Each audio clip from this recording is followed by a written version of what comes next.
তো বন্ধুরা, তোমাদের কাছেও যদি এসবিআই ব্যাংকের এটিএম কার্ড থাকে আর তোমরা যদি এসবিআই এটিএম থেকে টাকা তোলার সঠিক এবং সবথেকে সহজ পদ্ধতিটা দেখতে চাও, তবে তুমি একদম সঠিক ভিডিওতে ক্লিক করেছো। কারণ এই ভিডিওটাতে এসবিআই এটিএম থেকে টাকা তোলার সঠিক এবং সবথেকে সহজ পদ্ধতিটা আমি তোমাদের দেখাতে চলেছি। তবে ভিডিওটা স্টার্ট করার আগে তোমাদের কাছে একটা ছোট্ট রিকোয়েস্ট, তোমরা যদি এই চ্যানেলে প্রথম হও তো চ্যানেলটাকে অবশ্যই সাবস্ক্রাইব করে নাও ভবিষ্যতে এই ধরনের হেল্পফুল ভিডিও পাওয়ার জন্য। তো চলো ভিডিওটা স্টার্ট করা যাক।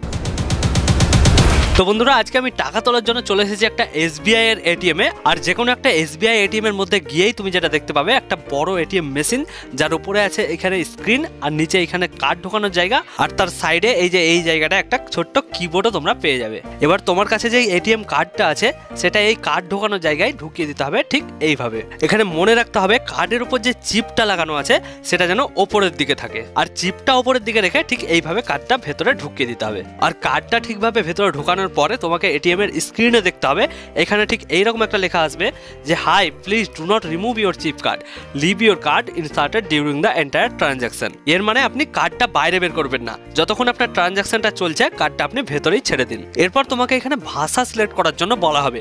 তো তুমি এখানে ইংলিশ, হিন্দি আর বাংলার মধ্যে ইংলিশটাকে সিলেক্ট করে নেবে। আর ভাষা সিলেক্ট করার সাথে সাথে এখানে তোমার সামনে আরো অনেকগুলো অপশন চলে আসবে। এবার তুমি তো এই এটিএম থেকে টাকা তুলতে চাও, মানে টাকা উইথড্র করতে চাও, এই জন্য তোমাকে এখানে এই উইথড্রয়াল লেখা অপশনটার উপরে ক্লিক করে দিতে হবে। আর তারপরেই তোমাকে অ্যামাউন্ট এন্টার করার জন্য বলা হবে, মানে তুমি এটিএম থেকে কত টাকা তুলতে চাও সেই অ্যামাউন্টটা তোমাকে এখানে লিখে দিতে হবে। যেমন আমি এখন শুধুমাত্র তোমাদেরকে দেখানোর জন্য এটিএম থেকে 1000 টাকা তুলতে চাই, আর সেই জন্য এখানে 1000 টাকা লিখে দিয়েছি। আর অ্যামাউন্টটা লেখার পরে আমরা কি করব, এখানে এই ইয়েস লেখা অপশনটার উপরে ক্লিক করে দেবো। এরপর বন্ধুরা, তোমাকে এখানে তোমার এটিএম পিন এন্টার করার জন্য বলা হবে। তো তুমি তোমার এটিএম পিনটা এখানে ঠিকঠাকভাবে এন্টার করে দেবে। আর যদি তুমি তোমার এটিএম পিন কোনোভাবে ভুলে যাও, তবে এই ভিডিওর ওপরে আই বাটনে ক্লিক করে তুমি দেখে নিতে পারো যে এটিএম পিন ভুলে গেলে আমাদের কিভাবে সেটা ঠিক করতে হয়। তো যাই হোক, এইখানে তুমি তোমার এটিএম পিনটা ঠিকঠাকভাবে লিখে দেবে।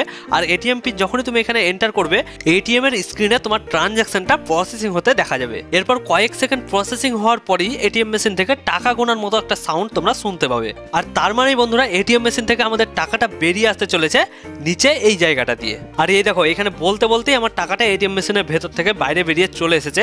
তো এবার আমাকে এই টাকাটা এখান থেকে উঠিয়ে নিতে হবে, আর তারপর এটিএম মেশিনের ভেতর থেকে এটিএম কার্ডটাকেও বের করে নিতে হবে। আর এটিএম কার্ডটা এটিএম মেশিন থেকে বের করার পরেই তুমি যদি এটিএম এর স্ক্রিনের দিকে দেখো, তো এখানে তোমাকে তোমার ব্যাংক ব্যালেন্স দেখার জন্য বলা হবে। তো এইখানে তুমি যদি এই ইয়েস লেখা অপশনটার উপরে ক্লিক করো, তো এখানে তোমার ব্যাংক ব্যালেন্সটা দেখিয়ে দিবে।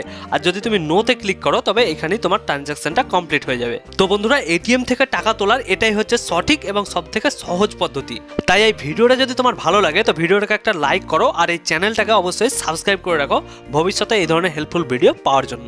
তো আজকের ভিডিওতে এইটুকুই, দেখা হচ্ছে পরবর্তী কোনো নতুন ভিডিওতে। ততক্ষণের জন্য টাটা, বাই বাই, জয় হিন্দ, জয় ভারত।